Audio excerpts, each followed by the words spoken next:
अब जो इस मार्ग पर, अध्यात्म मार्ग पर, आनंद मार्ग पर चलना चाहते हैं तो उनको एक इंद्रिय के संयम के लिए पांचों इंद्रियों पर संयम करना होगा, ज्ञान इंद्रियों पर। एक बात सुधारने के लिए ब्रह्मचर्य का रक्षा तभी वो उपासक कर सकता है जब सर्वतोभावेन ब्रह्मचर्य होगा। एक जनेन्द्रीय के ही ब्रह्मचर्य की पुष्टता का जब आप लक्ष्य कर लोगे तो उसकी पुष्टता के लिए आपको सर्वतोभावेन ब्रह्मचर्य धारण करना पड़ेगा। सर्वतोभावेन नेत्र का ब्रह्मचर्य, जो नेत्र किसी को भी देखकर भोग कामना कर लेते हैं, भोग बुद्धि से देखते हैं वस्तु को, व्यक्ति को, किसी को भी, ये नेत्र से व्यभिचार हो रहा है, इसीलिए सावधान रहना चाहिए। जैसे नाटक, सिनेमा आदि हैं, वहां तो जान रहे हो चित्र हैं, पर उनमें जो अभिनय करने वाले जन हैं वो तो संसारी जन ही है ना। उनका पहनावा, ओढ़ावा, हाव भाव, अंग प्रत्यंग, अगर आप भगवत भाव से युक्त है तो संपूर्ण सृष्टि में कहीं भी दृष्टि जाए अपने प्रभु की भावना होती है। पर वहां तक पहुंचने के लिए आपको ये त्यागना होगा ना। आप किसी का अनुकरण न करें, आप अपनी स्थिति को देखें। अगर आप किसी का अनुकरण करते हैं कि हमने उनको देखा है वो टीवी देख रहे हैं, तो टीवी में क्या देख रहे हैं, कहाँ स्थिति है, हमें क्या पता। हमको जहां पहुंचना है उसके लिए हमारे लिए बाधक है, हमें नहीं देखना है।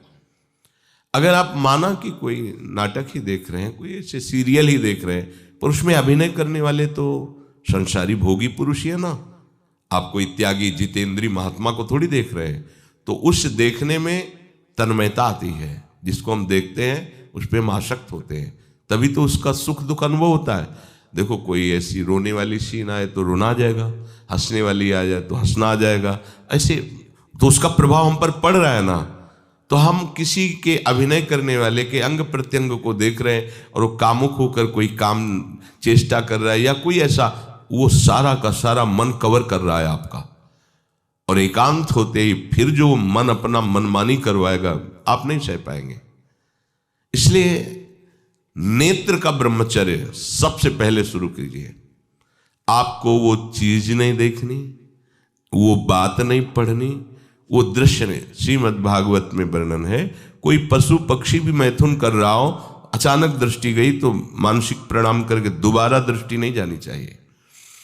इसीलिए लिखा है कि आप एक धनुष भूमि को देखकर, एक धनुष, इसमें किसी की हानि नहीं होगी, आपकी भी हानि नहीं होगी।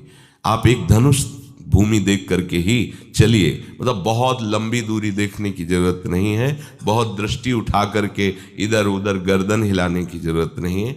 और जैसे कि कोई टक्कर मार सकता है, तो देखो जिनको प्रारब्धानुसार टक्कर लगनी होती है ना, वो चाहे जितनी सावधानी से चलो, वो प्रारब्ध आकर के दंड देता है।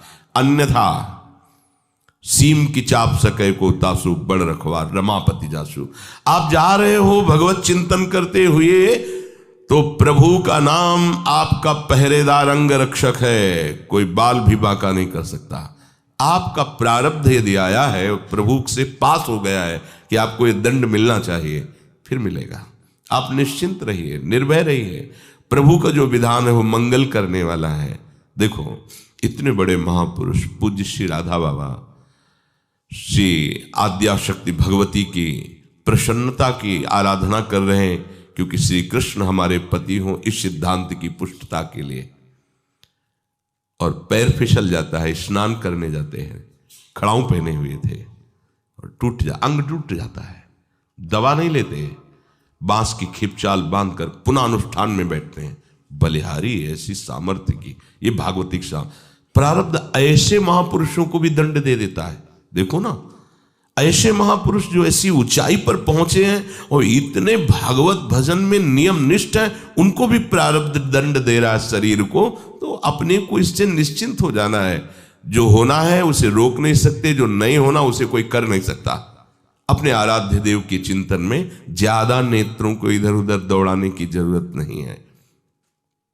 नेत्र का ब्रह्मचर्य, फिर वाणी का ब्रह्मचर्य, बहुत बड़ा प्रभाव पड़ता है इससे। यदि आप जवान से अश्लील बातें, गंदी बातें, कामुक बातें करेंगे तो आप ब्रह्मचर्य रह ही नहीं सकते। अगर आप वाणी से परस्पर शरीर आकर्षण वाली बातें करेंगे। उसको देखा तुमने क्या, बस आप गए। चाहे वो स्त्री शरीरधारी साधक हो या पुरुष शरीरधारी, परस्पर आकर्षण संबंधी यदि वाणी खुली आपकी, तो वाणी के व्यभिचार से आपका जनेंद्रिय का व्यभिचार प्रारंभ हो जाएगा। आप रोक नहीं सकते, नहीं रोक सकते। इसलिए वाणी से भी कोई ऐसी वार्ता ना कीजिए जिससे आपके अंदर काम वेदना बढ़े। श्रवणेंद्रिय का, कान से गंदी बातें, व्यभिचार की बातें, कामुक बातें सुनना जिससे हमारे हृदय में कामना जग जाए, बिल्कुल नहीं। भले वो किसी को लेकर टीका टिप्पणी की जा रही हो, देखो वो साधक है, उसको हमने देखा वहां ऐसे देख रहा था, वैसे कर रहा था, वो तो आपको समझ में आ रहा है कि किसी साधक की बात कर रहे हैं, वो तुम्हारे नाश के लिए उपाय कर रहे हैं जो आपको ऐसी बात बता रहे हैं। क्यों? क्योंकि आप भी तो साधक हैं। श्रवणेंद्रिय का व्यभिचार हो रहा है। आराध्य देव के सिवा और कोई बात कान से सुनना उसे व्यभिचार कहते हैं। इसलिए महाप्रभु कहते श्रवण फूटो जो अन सुनो। ऐसा हमारा अगर कान कुछ और सुने तो फूट जाए, नेत्र कुछ और देखें तो ये नेत्र नष्ट हो जाए, वाणी कुछ और बोले तो मुख हो जाए। हमारी श्रवणेंद्रिय का व्यभिचार नहीं होना चाहिए। धर्म की बात, अपने आराध्य देव की बात, शास्त्र सम्मत बात हम श्रवण करें। अन्यथा अगर कोई ऐसा मित्र है या हमारा साथ में रहने वाला है, कोई किसी भी साधक की को लेकर बात कर रहा है, तो भी हमें कान में उंगली डाले नहीं। हम कोई ईश्वर थोड़ी कि हम किसी को संभाल लेंगे, हम अपने को नहीं संभाल पा रहे। हमारे सामने किसी की बात मत करो, ऐसी करना है तो प्रभु की चर्चा करो, अन्यथा मत करो। तो अगर आप श्रवणेंद्रिय का ब्रह्मचर्य, वाकेंद्रिय का ब्रह्मचर्य, नेत्रेंद्रिय का ब्रह्मचर्य और त्वगेंद्रिय का ब्रह्मचर्य, अनावश्यक किसी को स्पर्श मत करो। परस्पर विरोधी शरीर को तो भूल कर मत करो। विरोधी शरीर जिससे हमारा पुरुष शरीर है, सामने स्त्री शरीर है, तो किसी भी तरह से सेवा के लिए संकेत करना या किसी भी सेवा के लेन देन में बचाव पक्ष में रहो। यहां रख दीजिए सामान, फिर आप उठा लीजिए। सीधे हाथ में सामान लेना नहीं, सीधे हाथ में सामान देना नहीं, जमीन में रख दीजिए। बहुत पवित्र है तो आप कुर्सी पे जो भी आसन उसका हाथ में लेने का नहीं। परस्पर विरोधी भाव वाले शरीरों का स्पर्श बिल्कुल निषेध है, किसी भी कारण से न किया जाए। मान लीजिएगा ये बहुत मतलब आवश्यक है, यदि आप इसमें चूक कर गए तो धीरे धीरे आप फिसल के वहीं खड़े हो जाएंगे जहां से चढ़ना मुश्किल है। किसी भी साधिका को, किसी भी साधक को परस्पर लेन देन हाथ में नहीं करना चाहिए। मानो हमारी बात, आपको माला देनी, चौकी पे विराजमान करो, हम उठा लेंगे। हमें कोई सामग्री, ये सामान रखिए, आप उठा लीजिएगा। कभी भी कोई भी परस्पर मुस्कुराहट, बातचीत, ऐसे कोई इशारे यदि दिखाई दे तो आप बचो और उसको बचाओ। साधक है, साधिका है, उससे गलती हो सकती है, आपसे भी गलती हो सकती है।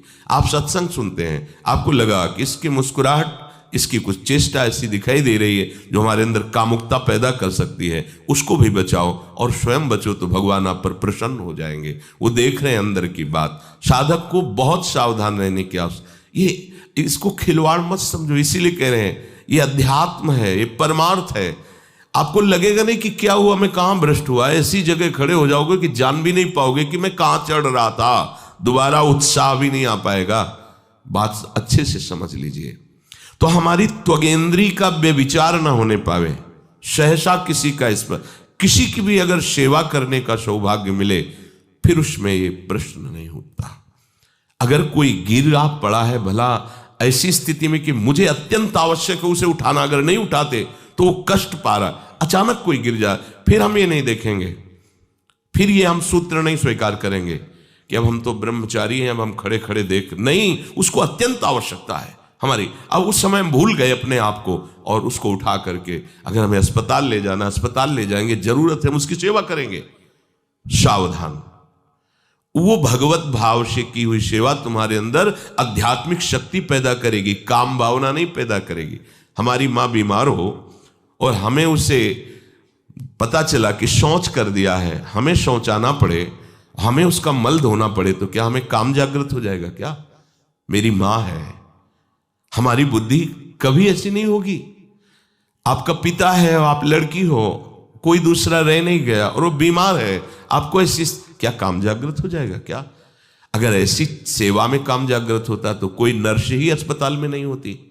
हर सेवा उसको करनी होती है, नर्स को, चाहे वो स्त्री शरीर हो चाहे पुरुष शरीर हो, परस्पर विरोधी शरीरों की सेवा, पर कहीं काम थोड़ी जागृत होता, क्योंकि उसको अपने सेवा धर्म से मतलब है। तो ये सेवा के समय इस सूत्र को न देखा जाए, पर ध्यान रखें, अत्यंत आवश्यक जहां आपके सिवा नहीं हो सकता, वहां अगर हमें ऐसा अवसर मिलता है कि सेवा उसे हो सकती है तो हम पहले उसे प्रेरित करेंगे। और अगर ऐसा है कि अब कोई नहीं है, फिर हमारा परम धर्म जागृत हो जाता है परहित का। अगर हमारा कोई निंदा भी करे, कोई शरीर की भी हानि हो जाए, अब हम परवाह नहीं करते।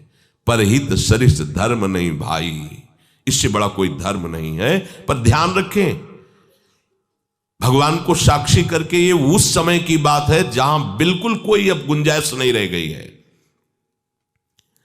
त्वगेंद्री को ऐसे सहसा किसी आप पुरुष शरीरधारी पुरुष को भी सहसा इससे आप में शक्ति जागृत होगी।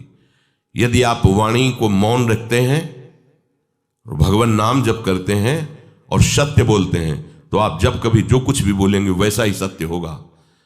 गांधारी जी ने कोई तप नहीं किया था। जब सुना कि मेरा ब्याह धृतराष्ट्र से हो रहा है जो बाह्य नेत्र रहित है, उसी समय पट्टी बांध ली कि जब मेरा पति संसार को नहीं देख सकता तो मैं भी संसार को नहीं देखूं। जब मेरा पति मेरे रूप को नहीं देख सकता तो मैं भी किसी के रूप को नहीं देख, पट्टी बांध ली थी। जब महाभारत का युद्ध चल रहा था, बड़े बड़े वीरों को मार गिराया जा रहा था, गांधारी ने दुर्योधन से कहा, सुन, मुझे पता है कि भीम की गदा को तू झेल नहीं पाएगा, क्योंकि सबसे बड़ी बात भगवान का वरद हस्त उनके ऊपर है। दूसरी बात, वो पवन पुत्र है, वो जब अपने आवेश में आ जाएगा तो तेरी सामर्थ्य नहीं कि उसकी गदा के प्रहार को तू सह सके। पर मैं तुझे शक्ति प्रदान करूंगी। मैं एक पतिव्रता हूं, आज तक कभी पति का वरण करने के बाद कुछ देखा नहीं है। मैं अपने नेत्रों की पट्टी खोलूंगी, तू नग्न होकर मेरे सामने आ जाना। मेरी दृष्टि पड़ते ही वज्र का शरीर तेरा हो जाएगा। किसी के सामर्थ्य नहीं कि तेरे उस अंगों को तोड़ सके। भगवान सब कुछ जानने वाले हैं। भगवान भक्त पक्षपाती होते। भगवान का स्वभाव भक्त का पक्षपात लेना होता है। वो अपने महल से कॉरिडोर से जा रहा था गांधारी जी के पास, भगवान आ गए चट से, तो तुरंत उसने हाथ ऐसे लगा लिया। मुझे शर्म आनी चाहिए यार, तो हस्तिनापुर के सम्राट पद पर अभिषिक्त होने के लिए तैयारी कर रहा है, नंगे घूम रहा है गली में। उसने कहा, गली में नहीं, माँ के सामने जा रहा है। अरे कोई बच्चा है, ऐसे जाया जाता है माँ के सामने? तो उसने कहा, माँ ने कहा है कि हम पट्टी खोलकर तुम्हें देख लेंगे तो तुम्हारा शरीर वज्र का। चलो माना, माँ की आज्ञा का पालन करो, थोड़ा इन अंगों को तो ढक लो। तुम तो बड़े हो, कोई बच्चे थोड़ी माँ के सामने ऐसे चले जाओगे, ढकना चाहिए तुम्हें। वापस कर दिया। वो यहां ऐसे पत्तों से ढका, वस्त्र नहीं पहना, माँ की आज्ञा, ऐसे पत्ते से ऐसे कमर से ऐसे ढक लिया, पीछे आगे ऐसे। गांधारी जी ने पट्टी खोली और जे ही देखा पूरा शरीर वज्र का। तो ये क्या किया तूने, कमर में क्यों बांध लिया? बोले शर्म लगती थी। कैसे आपके? बोले यहीं से मारा जाएगा। भीम की गदा का प्रहार तेरी इसी जंघा और कमर को तोड़ देगा, तेरी मृत्यु। मान गई, प्रभु के विधान के आगे किसी का बल काम नहीं करता। गांधारी, ये केवल आंख में पट्टी बांधने की सामर्थ्य थी कि मेरा पति यदि अंधा है तो मैं भी किसी